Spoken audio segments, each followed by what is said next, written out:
Hey, this is Cedric West. I specialize in tax strategies for individuals and business owners. Today, I want to talk about some new laws that were just imposed by the IRS, and I think it's going to help individuals to save more for retirement. Now, in this particular law, they made a few changes to the traditional IRA. Recently, there was a age limit to where, making contributions to a traditional IRA. So what they have done, they have eliminated that age limit. So there's no more age limit to contribute to an traditional IRA. And also, I just wanted to make a note too that there's no age limit for contributions to a Roth IRA. So you have two main IRAs. You have the Roth IRA, then also you have the traditional IRA. So the one that I'm speaking more about is the traditional IRA. So they eliminated that age limit. So what that means is that many taxpayers who are older, I mean, now you could choose to contribute some or all to the maximum limit to the traditional IRA. So that means that if you're not ready for retirement and if you want to continue to contribute to your IRA, then you could do so.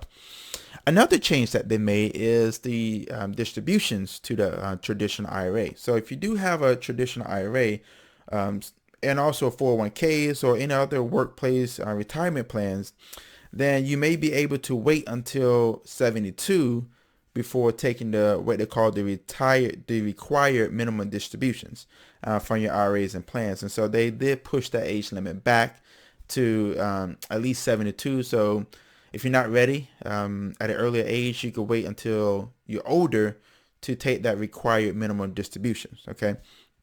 And here's another change, which I think is very good because we know a lot of us, we have children. There's going to be a lot of kids that's going to be adopted this year, and also there's going to be a lot of children that are born. Now, what they have done beginning in 2020, if you have an IRA or if you participate in a workplace contribution plan, such as a 401k, 403b plan, all those sorts of plans that you have at your typical job, you can withdraw up to $5,000 for birth or adoption. Now, traditionally, what happens is that if you withdraw from your IRA, you normally are assessed with the extra 10% penalty. But if you have a child this year, or if you're going through an adoption, and if you have an IRA, you can withdraw up to $5,000 for that reason. Now, as I stated before, normally you would assess that additional 10% penalty, but they have taken that away for this situation. Okay. So that's very good. If you have a traditional IRA and if you need to take some money out for, adopting a child, or if if you have a child or things of that nature, then you can take up to $5,000 out of your traditional IRA and you won't be assessed that 10% penalty. Lastly, there's been some changes to the 529 plan. Now, what that means is that more expenses now qualify for a tax-free and penalty-free withdrawals from a qualified tuition program, also known as the 529 plan. Now, what that means is that amounts can be withdrawn to pay principal or interest on a designated beneficiary or the sibling's student loans. Now, the caveat is that's limited to $10,000 for a lifetime.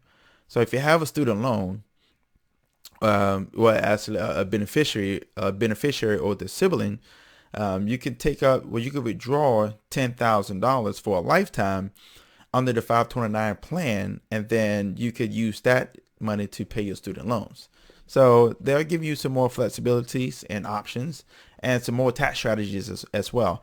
And the reason why I like this because it gives us the opportunity to utilize your funds for other purposes and ways that I think that will help lower your tax liability.